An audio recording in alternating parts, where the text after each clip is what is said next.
Hi, my love. Welcome to the Gemma Hanley podcast. My name is Gemma. I'm your host. This is the space where I have honest conversations about overcoming anxiety and overwhelm so that you can calm your nervous system and feel really confident and happy and calm from within yourself. Along the way, I share my own stories of holistically healing 23 years of anxiety and depression myself. And so if you're a woman seeking answers to perfectionism, people-pleasing, burnout, resistance, you may love, you're in the right place. Let's do it. Let's begin. Welcome back to the potty, beautiful woman. Before we dive in, I want to begin by acknowledging the traditional custodians of the land on which I am recording from today, which is the Wadawurrung tribe and people. I want to acknowledge their elders, past, present, and emerging, as well as anybody of Indigenous or Torres Strait Islander heritage watching this replay on YouTube, or listening to the replay. Okay. I'm here with yet another backdrop. I feel like I'm on a world tour of podcast studio, if you can even call it a studio, the places I record from. Backdrops. I've gone from Brisbane to Bali to Brisbane, back home to Noosa to Melbourne to Ocean Grove, back and forth between there for quite a few times. And I'm down on the surf coast in Victoria at the moment. A little bit of a cold and sore throat on board, so we'll try and keep the audio as clean as possible around that. But if you hear some sniffles, that is why. Okay, I think that's all I have to say about that. We're going to start. I wanted to have this conversation because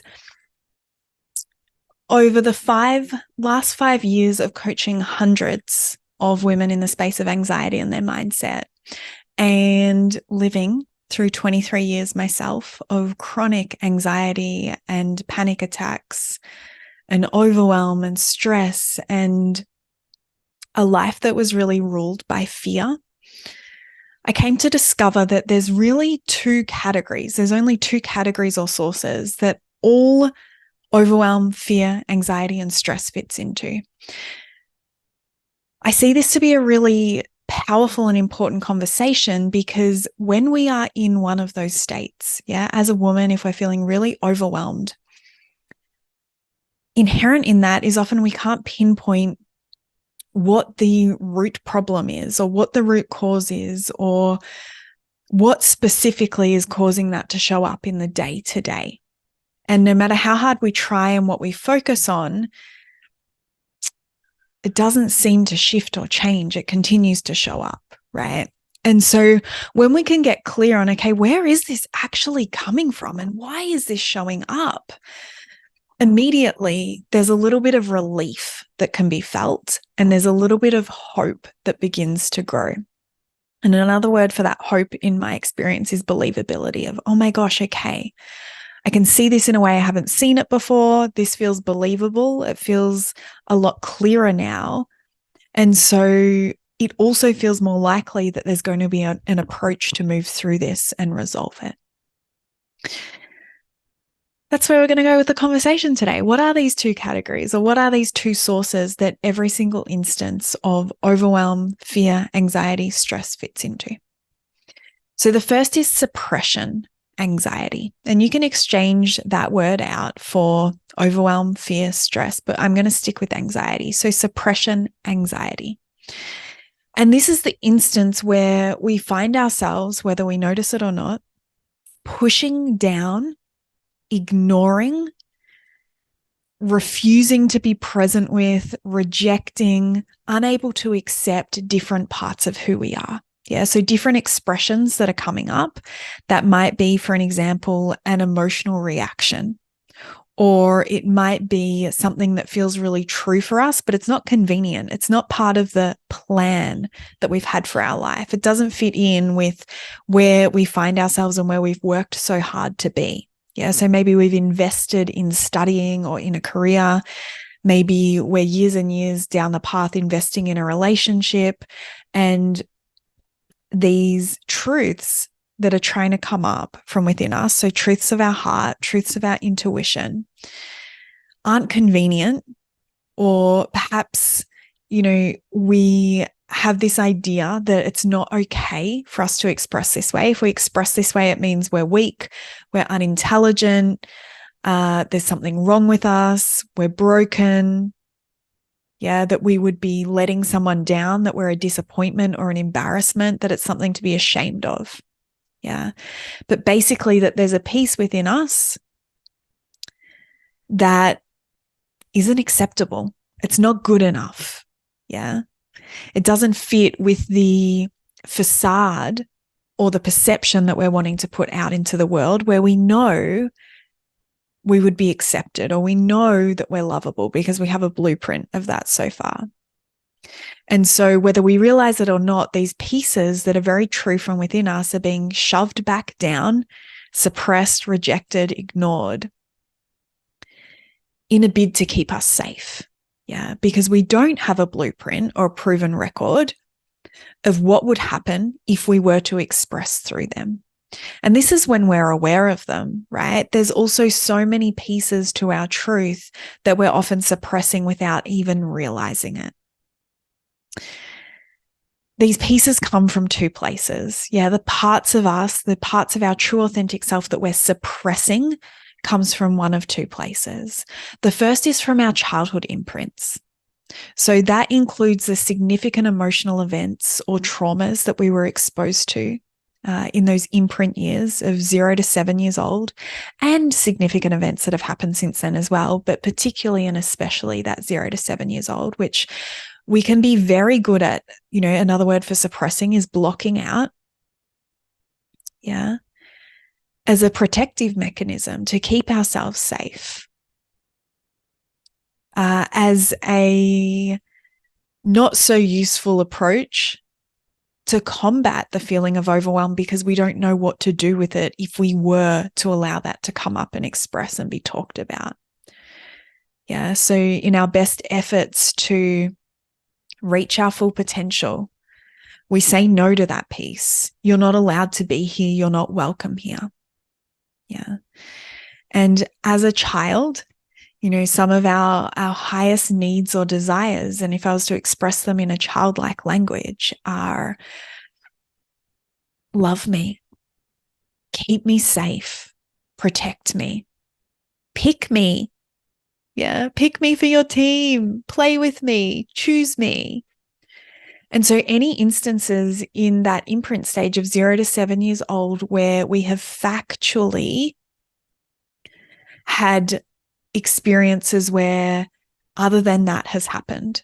Yeah. So we might actually have factual experiences of rejection, where we were shut down, where we were abandoned, where we were left behind, where we weren't kept safe, where we were provided with evidence, maybe even literally verbal evidence of, you're hard to love. You're so difficult to be around.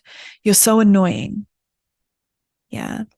Or it could have even just been our perception as a child. Yeah. Because as a child in that imprint stage, the critical faculty in our brain hasn't come online yet. So our conscious ability to apply logic, reason, judgment, to make sense of things. And so we believe we're the center of the universe. And so when someone's happy, it's because of us. And when someone is upset or angry, it's also definitely because of us. And so it can even be our perception of events that took place that were not actually factual, that also create these imprints in our subconscious about our worth, our value, how good we are, how successful we are, or how much of a failure we are, how much less than we are in comparison to other people.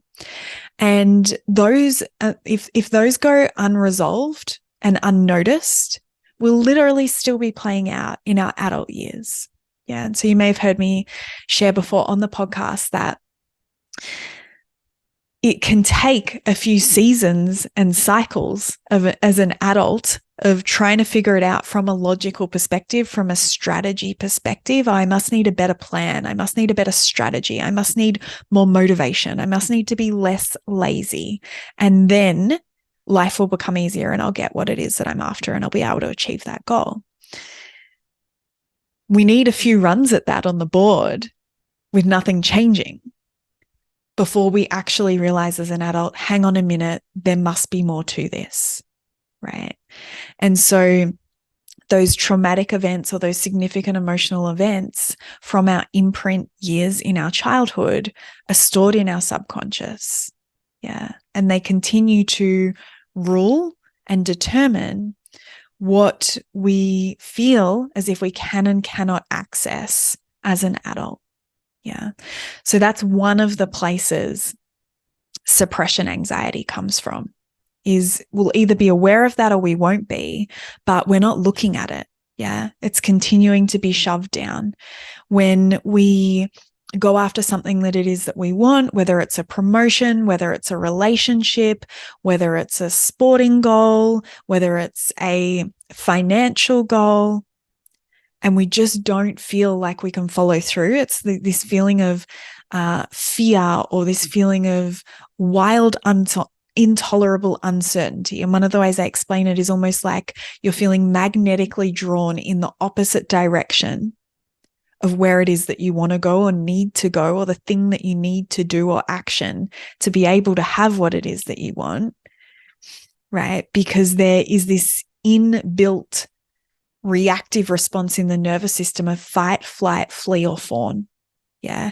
Get out of here and retreat back into safety, because where you're going is not safe. And even though as an adult, we might be able to consciously intellectualize and see factually, no, this is quite safe. There isn't somebody about to attack me. There isn't a lion about to eat me. The experience in the body and in the nervous system directly contrasts that. Yeah. And that does not, my love, mean that you are weak. That does not mean that you are broken. It does not mean that you are destined to fail or destined to live a small, unexpressed life. It simply means that there are things to look at and there are things that you get to heal. Yeah. The second source, or the second place suppression anxiety shows up, is in the chaos of the day-to-day, right? So an overcommitted schedule, overworking, over socializing, over exercising, overeating, overstimulation. Yeah. People pleasing. Yeah. Needing to say yes to every single thing. Perfectionism, having these unobtainable standards in all things that you do, whether that be from your career or your parenting, all the way to how well the washing is folded and how neatly it's put away and how clean the house is, right? And it's interesting because, and this is important to note, that when those examples that I've just given there of like a chaotic day-to-day lifestyle, an overfilled, overcommitted, overscheduled lifestyle is showing up, that's actually not the root of the problem. That is a symptom and a flow-on effect of there being childhood imprints, significant emotional events or trauma that hasn't been looked at and hasn't been cleared or resolved or healed in the subconscious and the nervous system. And so one of the ways that we show up to cope with that, and to, in a sense, in a dysfunctional way, create regulation in our nervous system, so things do feel a little bit more under control and they do feel a little calmer, is that we distract ourselves, or we try and create order outside of ourselves in the hope that that will help us to feel ordered and calm within ourselves, right? So this is the first category, suppression anxiety. It's where there is a pushing down or a rejection of the truth of who you are. It starts in those most foundational years of our life, and then it'll be expressing or showing up in our everyday adult life. Yes, with the overcommitted schedule and the chaotic day-to-day, but also in an inability to speak your truth or to respect your truth or honor your most authentic self in the day-to-day as well. Yeah. It's the suppressing and the pushing down. The second category, or the second source of all overwhelm, fear, and anxiety, is growth anxiety. Yeah.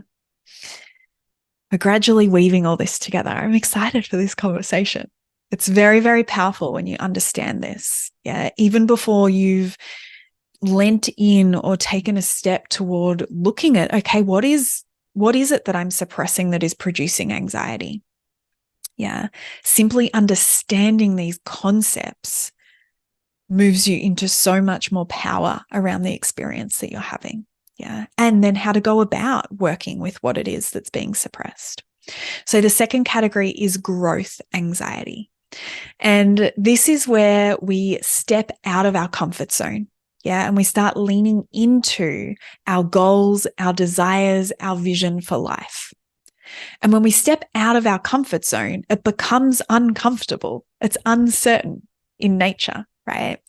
And part of the reason for that is that our nervous system and our neurology, or our nervous system and our neurology, it doesn't yet have an imprint or evidence of how to do that thing that we're going after. Yeah, that goal or that desire. As humans, we're always evolving, we're growing, we're expanding, we're reaching for new levels. And in that, we're reaching for things we've never experienced or had before. Now, that could be within an existing known container, right? So it could be that we have a relationship, maybe it's an intimate relationship, and yet we're wanting to create more depth and create more connection and create more intimacy or increase the quality of those things in our relationship. Yeah. Or perhaps we have a business, but we're wanting to create a new product or service offering within that business. Or we're wanting to restructure or change the model of how the business runs. Or maybe we're wanting to start a podcast or start some face-to-camera conversations or videos or marketing. And that's not a realm we've ever dived into before. And so it's out of our comfort zone. We don't have the evidence that we know how to do that. We don't have the evidence that we're good at it. And so it feels awkward and it feels really uncomfortable and it feels uncertain. We don't know what it's going to ask of us yet. And, as human beings, we're so much more well practiced at being comfortable in what we're good at and uncomfortable at what we're the beginner or the learner at or in, right? And that can, we can take that all the way back to our biological wiring of if you didn't perform as part of a tribe, you were probably seen as the weakest link. Which would lead to feelings or maybe even experiences of rejection, being cast aside, which would lead to feelings of quite literally, not being safe. So it makes sense. And then if you're layering in suppression anxiety, if you're a woman that hasn't yet worked through that childhood programming, conditioning, and looked at what limiting beliefs or what subconscious patterns are playing out that lead to behaviors of perfectionism and people pleasing and resistance and insecurity and not knowing your worth. If you add that in to the mix of also leaning into your goals and your vision and your heart's desires, where there is inherently going to be growth anxiety, and you're experiencing both suppression and growth anxiety at the same time, well, fuck. That's going to feel like a hell of a lot to your nervous system, right? And so when we can distinguish between the two, and then, I know that I bang on about how strategy isn't everything, or having a plan isn't everything.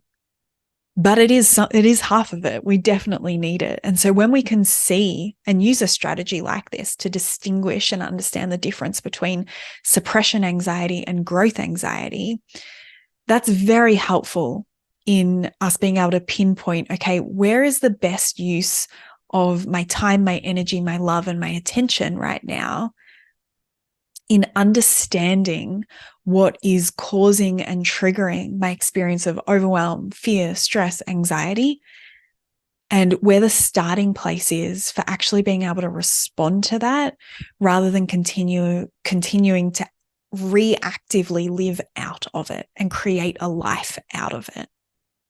Yeah. So I want to give you an analogy, which I love using for growth anxiety. And the reason before I do that, I want to share with you the reason why it is so important to understand the difference between suppression and growth anxiety. And that is because when women come and work with me and we start moving through the suppression anxiety and they start understanding, oh my gosh, these are the parts of me, these are the rules I'm living by that are not my rules. They're not true for me. They're not right for me. I feel like I'm living against myself when I make choices and behaviors from that. I'm living to please and impress other people. And the cost of that is that I'm sacrificing myself and I feel extremely alone and isolated. And I feel very disconnected from myself. Yeah. When they start working through that and understanding the mechanics of it, so what goes into the equation for them to be experiencing suppression anxiety, well, then they've got the knowledge of, okay, well, what would a different equation look like to get a different result, right? And so if in the equation to get suppression anxiety is living by other people's rules, living by other people's values, perfectionism, people pleasing, but like getting down into the nitty gritty of what their individualized expression of people pleasing and perfectionism looks like. And that equals suppression anxiety. Well, then what goes in the equation, right, to equal inner calm and peace? What goes in the equation to equal confidence? What goes in the equation to equal genuine satisfaction and joy from the day-to-day basics of my life? Yeah. And when we start plugging in that data that would go into that equation to get the inner peace and calm, that then requires them, in a loving, informed, conscious, intentional way to start stepping out of their comfort zone and trying new things. And they start this in the relationship with themselves. Yeah. And there's lots of practical tools where they get to intimately understand their inner workings, get really clear on what it is that they want, what it is that they need in all these instances within their life that feel problematic. We practice that in a coaching session. If it's inside my group container, Reveal and Rise, the women get to practice that with each other and witness being loved and accepted and celebrated in changing that equation and bringing more of their truth.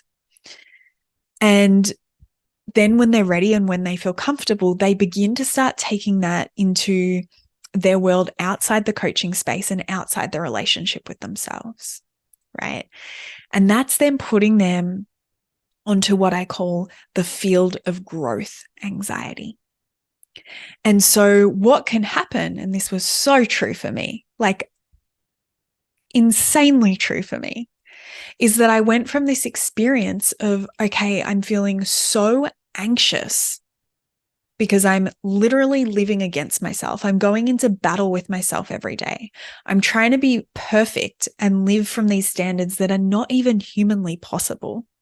I'm trying to please and impress every single person around me so that I know I'm significant, I'm loved, and my environments get to be predictable and feel certain and safe and that I'm in control. Only it's not actually humanly possible to please and impress everybody or control my environments. I acknowledged all of that, did the work to start letting go of all that, stepped onto the field of growth to make the new changes.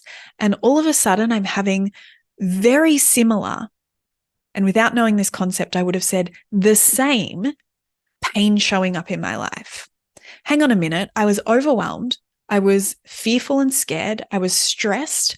I was insanely anxious when I was suppressing the truth of who I am and living against myself. Now I'm out here beginning to express and trying to advocate for my true authentic self. And I still feel anxious. Like, what is that about? Right?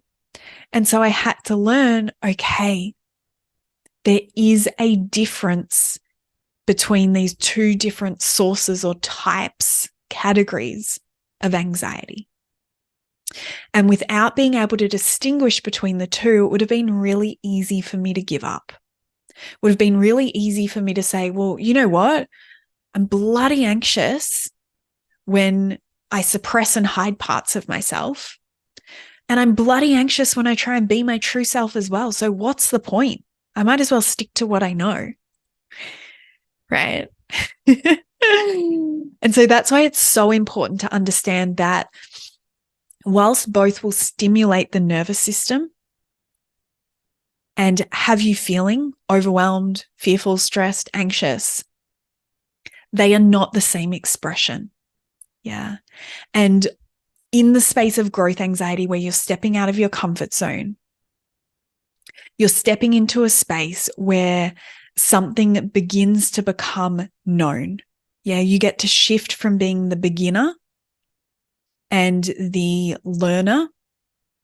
And then maybe you become, like if we use in Australia, when you get your license, you have a learner's L plates, then you have probationary Ps, and there's actually two different colors of Ps. I think there's red and there's green. I'm not sure which one comes first, but it's like you're progressing through these different stages of actually becoming sustainably comfortable, sustainably calm and peaceful within yourself in learning to express as you are. However, staying over here in suppression anxiety, there is no inner calm or peace to be achieved in that space, right? And the reason for this, and, you know, how I view and experience and see anxiety, is that it is there asking us to look. It is there asking us to pay attention. It's like this little loving alarm bell system within us, right? That is saying, hey, you're not noticing something that is deeply, deeply, deeply integral to the truth of who you are and you reaching your highest, most full potential in this lifetime. And so I'm just going to lovingly let these alarm bells go off inside of you, and they'll just get louder and louder until it becomes intolerable, so uncomfortable, so unbearable that you're triggered or prompted to question and get really curious about, okay, what could be causing that to show up? What could be causing that to be the case? Because then what happens is you attend to yourself. You come back to yourself and return to yourself. And essentially you get to choose, do you want to live the rest of your life with these alarm bells getting louder and louder and louder? Or do you want to find the switch, turn them off, through the curiosity and the devotion to self-understanding of what is it that I need here? What is it that's true for me? What is it that is creating dysfunction, disharmony, dis-ease in my life? And how can I actually address that? Right? And so with the suppression anxiety, it's showing up because you're ignoring something. Yeah, it's showing up because there is something very important within you that is not yet within your conscious awareness, or it's within your conscious awareness, but your time and energy is going into the abandonment of yourself, to the rejection of that truth.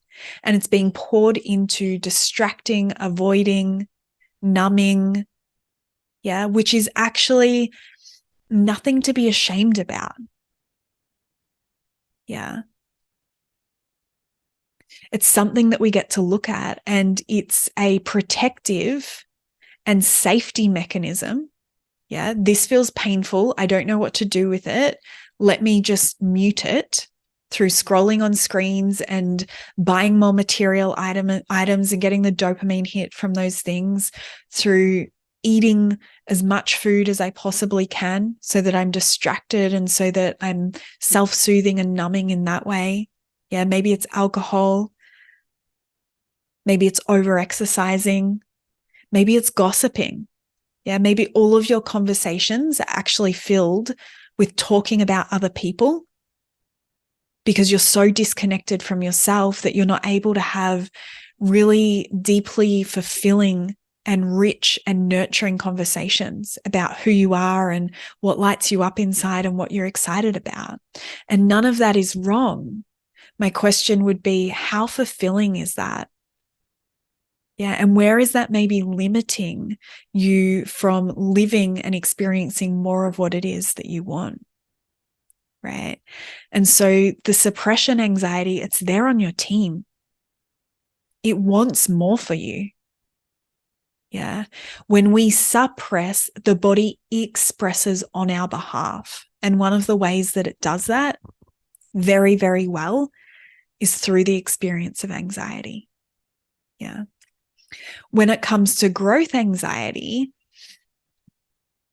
it's similar. Yeah. It's asking you to pay attention to what is unknown. And when we've done the foundational healing and work of letting go and rewiring and reprogramming anything like I'm not good enough, I'm failing, I'm broken, I'm not lovable, I'm not intelligent enough, I'm not worthy enough, I'm not valuable enough, I'm not deserving enough.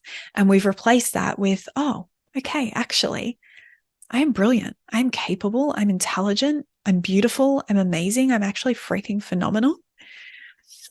Then these out of comfort zone experiences where the nervous system is detecting, hang on, this is an unknown environment. And the neurology is in overdrive, yeah, trying to figure out, how do we show up here?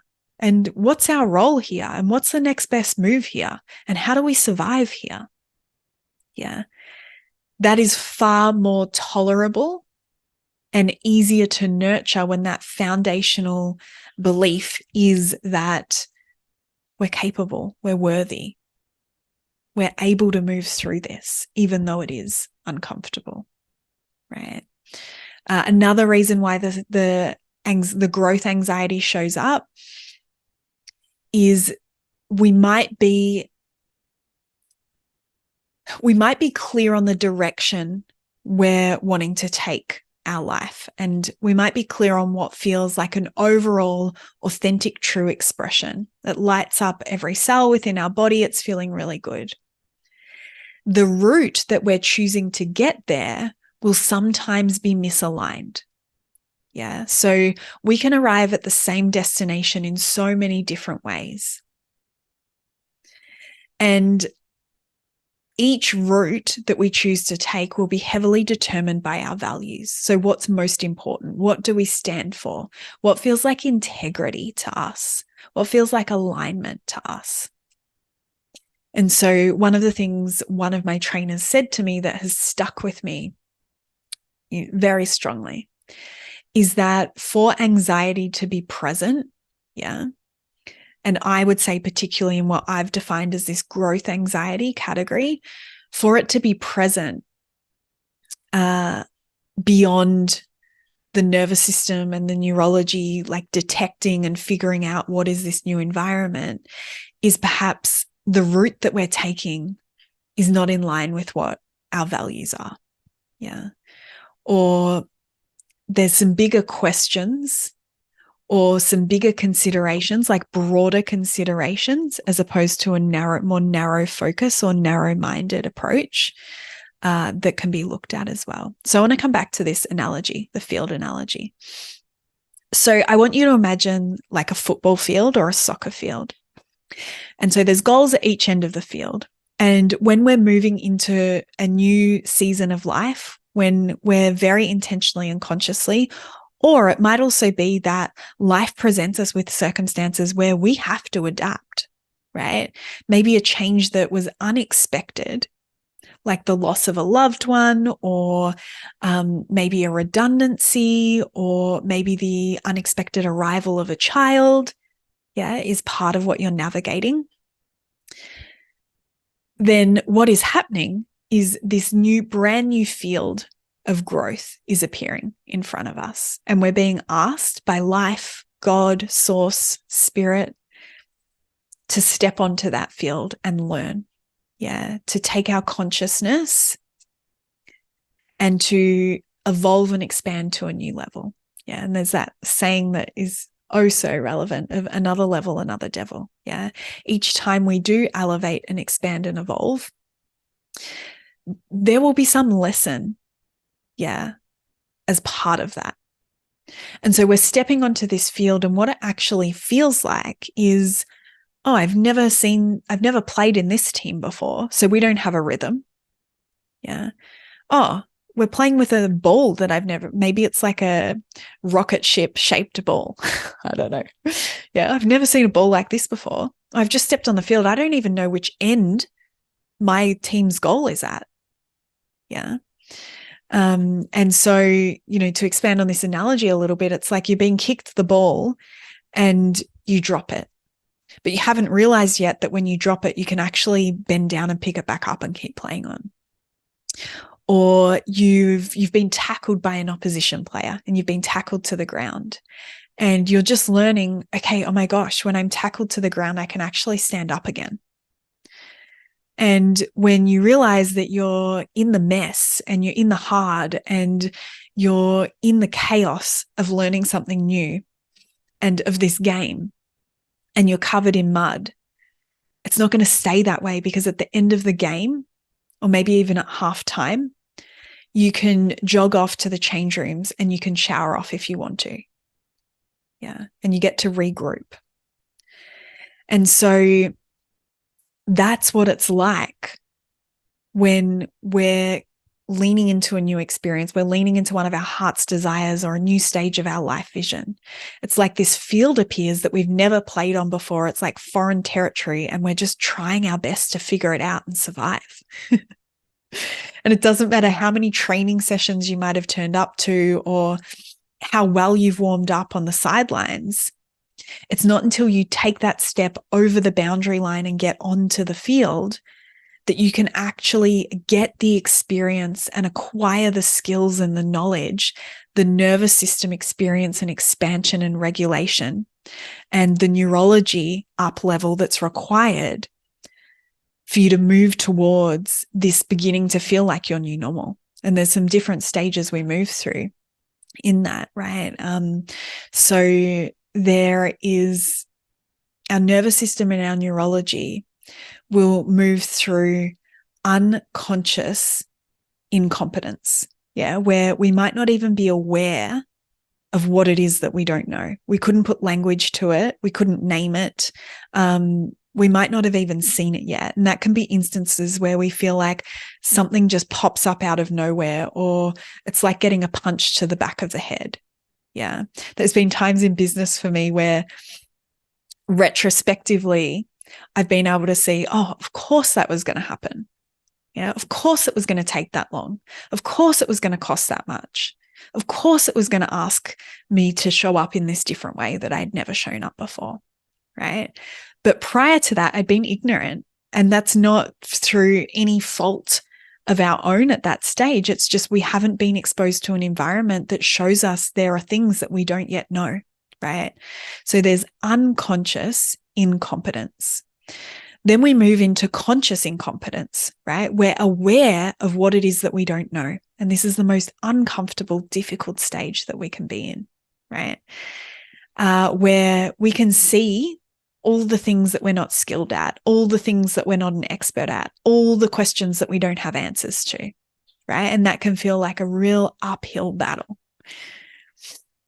When we have the willingness to stay the course, and allow our nervous system the exposure it needs, and our neurology the exposure it needs to those incompetencies to be able to learn how to become competent, we shift into conscious competence, right? Where things are feeling more familiar. We understand the gameplay a little bit more. Things are becoming a bit more predictable. We're starting to see the light at the end of the tunnel, right? And so comfort increases, anxiety, growth anxiety starts to decrease, right? So growth anxiety absolutely peaks in that conscious incompetence stage. And then conscious competence, and then we actually move into unconscious competence. It becomes so normal and so second nature to us, that we don't even think about what we're doing. So that can look like driving a car. It can look like picking up your phone, and before you even know it, you're in the app. You didn't have to actually think about, where is this app positioned in my phone and how do I open it and which button do I press to get to the screen that I want to get to? Yeah. And when we can begin to see that this is a cycle of evolution and a cycle of life, and that it's never ending for someone who values growth, for someone who values expansion, for someone who genuinely wants to provide a valuable contribution to the collective, they're going to be someone who cycles through this over and over and over again. And when we find ourselves in that unconscious competence where things are really like coasting, they're feeling quite good. It's maybe been a little while since we've felt like we've been knocked off our perch or like rattled a little bit in terms of, oh, I'm very out of my comfort zone right now. That's often a sign that, we'll either intuitively and naturally go looking for what is the next nourishing, stimulating, engaging mountain I want to climb, metaphorically. Or life, universe, God, source will put that on our path and present it for us. I think that's close to the conversation that I wanted to have here on this topic. I want to close it out by saying, to be in our most pure expression, to be moving towards our most full expression, so our full potential, our highest potential in this lifetime, we must be working through any of that suppression anxiety first. That is what positions us to be an athlete on that field of growth anxiety, which is what increases the fulfillment in life, but also increases like the depth and the intensity of inner peace and inner calm we get to experience, because also in turn reaffirms over and over and over again how capable, how competent, and how trustworthy we are within ourselves. Thank you for being here for this conversation, my love. If you would like more free resources, if you'd like to learn about my programs or coaching opportunities, you can find all of that information at my website, gemmahanley.com. I'll link it below in the show notes. And if you would like to connect daily, head over and find me on Instagram. My handle there is Gemma E. Hanley, and I reply to all of my DMs there personally. If you enjoyed this episode and found it valuable, please share it with someone. You never know who needs to hear one little thing to take their day from feeling stuck and heavy to light and free. See you on the next one.